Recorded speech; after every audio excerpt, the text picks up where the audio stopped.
हमारे गांव में 2 शादियों की परंपरा थी। अगर कोई 2 शादियां नहीं करता तो उसकी पहली पत्नी गायब हो जाती है। मैं इस परंपरा को खत्म करना चाहता था। मैं शादी करके अपनी पत्नी को शहर में सुरक्षित जगह पर छोड़ आया और गांव वालों को बताया कि मेरी पत्नी गायब नहीं होगी। यह परंपरा खत्म करो। और साथ ही मुझे पता लगा कि मेरी पत्नी तो चारों तरफ बहुत भीड़ भाड़ थी।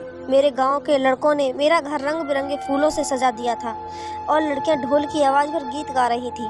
हर तरफ खुशियों का माहौल था। मैं जैसे ही अपनी कार से उतरा तो सामने का नज़ारा देखकर मैं घबरा गया। मुझे आता देखकर लड़के लड़कियां भागते हुए मेरी तरफ आने लगे और ढोल बजाने वालों ने भी जोरों से ढोल पीटना शुरू कर दिया था। कुछ ही देर में मम्मी और पापा भी आते दिखाई दिए थे और मेरी दोनों बहनें मुझ पर आफत बनकर टूट पड़ी थी। मैं 2 साल बाद अपनी पढ़ाई पूरी करके बाहर से वापस आया था। मेरे आने की खबर सुनते ही अम्मा ने शादी की डेट रख ली थी। बाहर जाने से पहले मैं अपनी पसंद से अपनी मामा के दोस्त की बेटी सुमित्रा से मंगनी करके गया था। इस बात से मेरे घर वालों को कोई दिक्कत नहीं थी। सब कुछ मेरी पसंद पर तय हुआ कि मेरे वापस आने पर विवाह होगा और यहाँ आकर मैंने देख लिया था कि सारी तैयारियाँ पूरी हो चुकी थी। मैं सफ़र से थका हुआ था मगर सब लोग मेरी जान ही नहीं छोड़ रहे थे। दूल्हा दूल्हा करके मेरी नाक में दम कर दिया था। मम्मी ने कहा अब छोड़ो भी उसे, आराम करने दो, कल जी भर के तंग कर लेना। उनके कहने पर सब भाग गए और मैं चैन की सांस लिया ही था कि पापा कुछ परेशान से कमरे में आते दिखाई दिए। उनको इस तरह देखकर मैं चौंक गया था। कुछ देर पहले तो वो बहुत खुश थे। क्या बात है पापा, सब ठीक तो है? मैंने प्रेम से पूछा मगर पापा बात को टाल गए। कुछ नहीं, बस थका गया हूँ, तुम भी आराम कर लो, सुबह बात करेंगे। मैंने उनको जाते देखा मगर मेरा दिल घबरा गया था। कोई तो बात थी कि पापा के चेहरे पर परेशानी दिख रही थी मगर बिस्तर पर लेटते ही मेरी आंखें बंद होने लगी और कुछ ही देर में मैं गहरी नींद में खो गया। सुबह मेरी आंख किसी शोर से खुली थी। मैं जल्दी से बाहर आया था जहां मम्मी आंसू बहाया जा रही थी और पापा सिर पकड़े बैठे थे। क्या हुआ पापा? मैं जल्दी से उनके करीब चारपाई पर बैठ गया। मैं बहुत परेशान था कि ऐसा क्या हो गया था। 2 दिन बाद मेरी शादी थी और शादी वाले घर में ये रोने का माहौल क्यों बना हुआ था? पापा ने मेरे कंधे पर हाथ रखा। कुछ नहीं, तू परेशान ना हो। तभी अचानक मम्मी बोल पड़ी, कैसे परेशान ना हो, बता दे उसको, उसको भी तो मालूम हो कि सरदार ने क्या आदेश भिजवाया है। मम्मी आंसू पोंछते हुए बोली। अब मैं समझा, ना जाने सरदार ने क्या रायता फैलाया था कि मेरे माता पिता इतने परेशान थे। पापा ने मुझे अंदर कमरे में चलने को कहा और खुद भी मम्मी को चुप रहने का कहने लगे।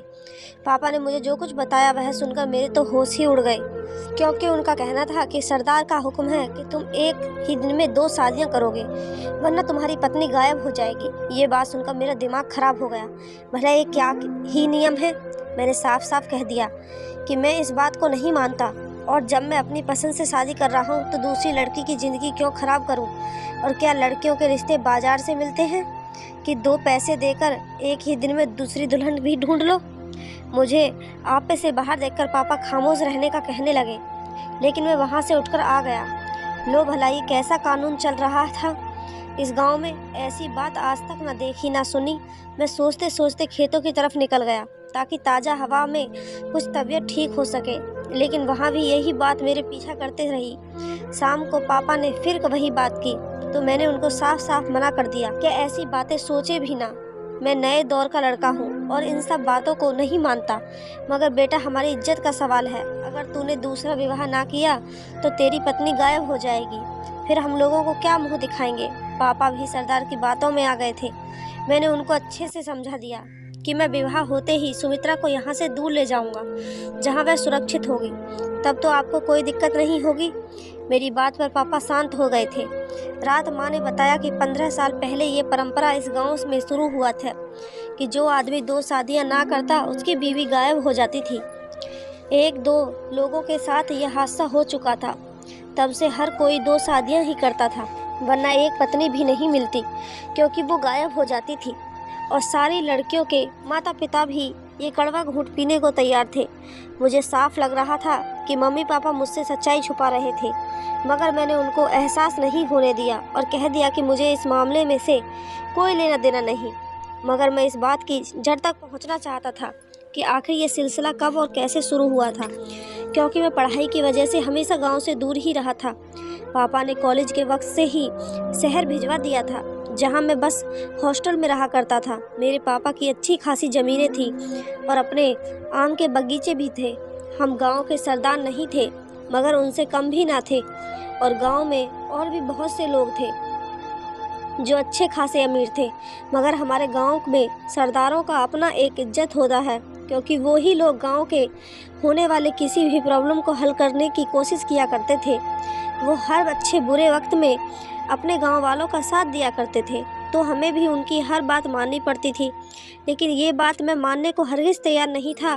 शादी की तैयारियां जोरों पर थीं और वो दिन भी आ गया जिसका मुझे इंतज़ार था। सुमित्रा मुझे उस वक्त से पसंद थी जब मैं कॉलेज में था।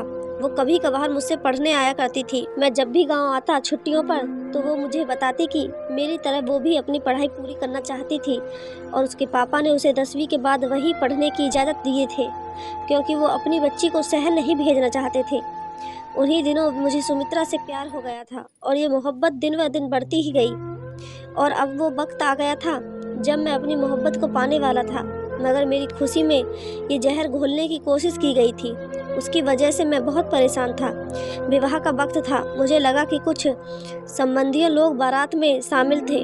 शायद वो सरदार की तरफ से पहरेदार थे, क्योंकि मैंने दूसरी शादी से इनकार किया था, तो उनको खौफ था कि कहीं मेरी बीवी गायब ना हो जाए।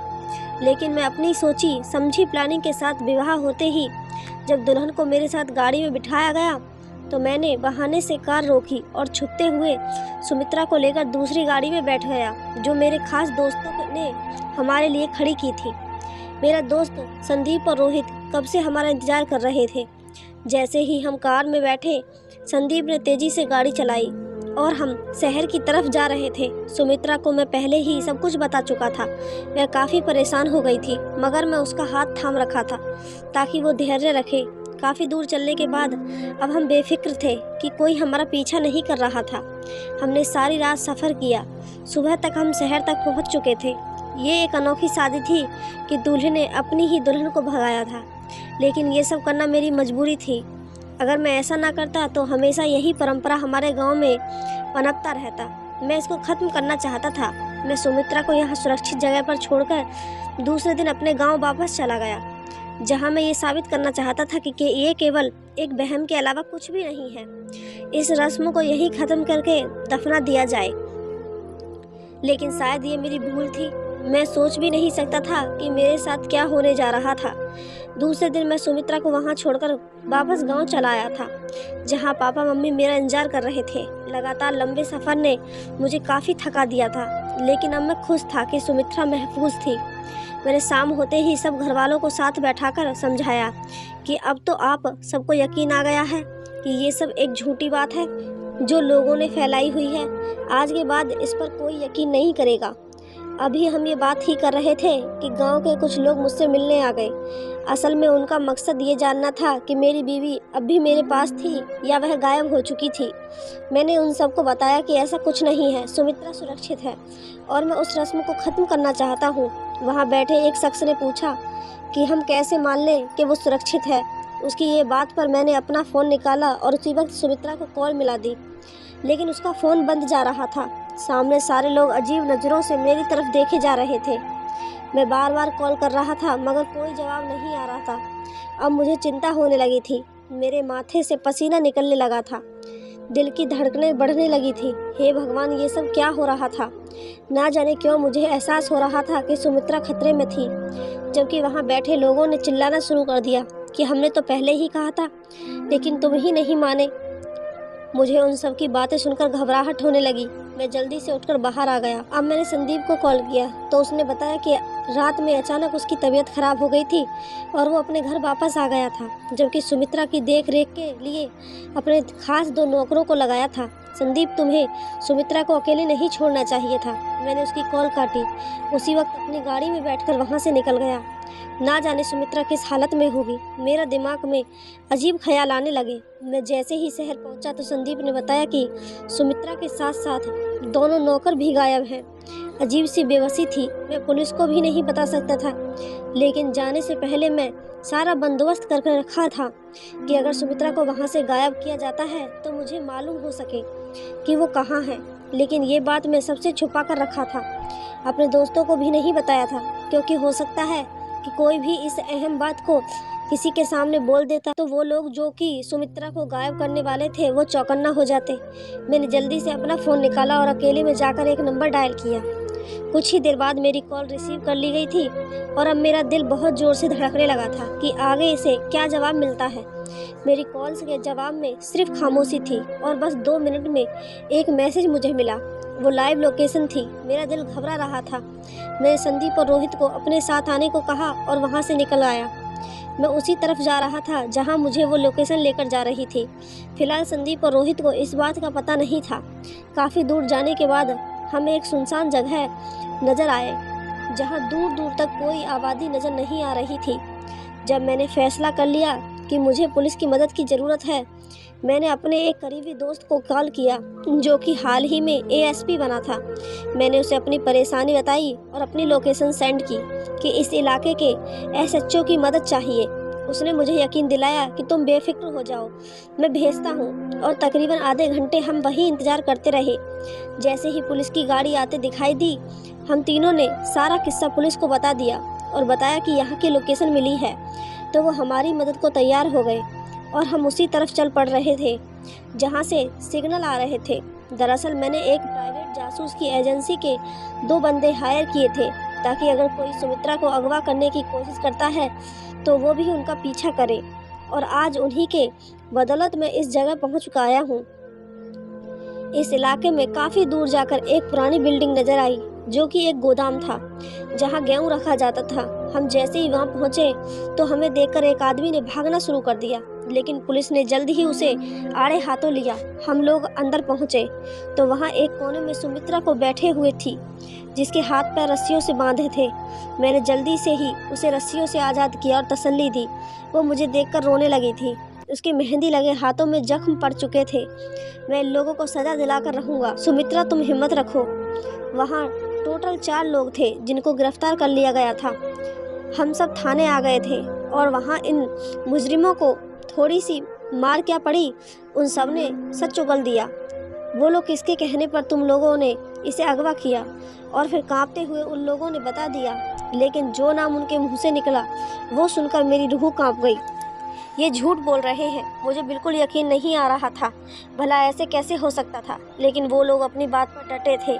उनका कहना था कि उन्होंने ये सब सरदार के कहने पर किया था। ऐसा कैसे हो सकता था? वो हमारे सरदार थे, हमारे बहू बेटियों की इज्जत का ख्याल रखते थे, और वो ही गांव की लड़की को कैसे अगवा कर सकते थे? लेकिन कोई बात तो थी। आखिर ये कैसा राज था जो सरदार ये कदम उठाने पर मजबूर हो गया था?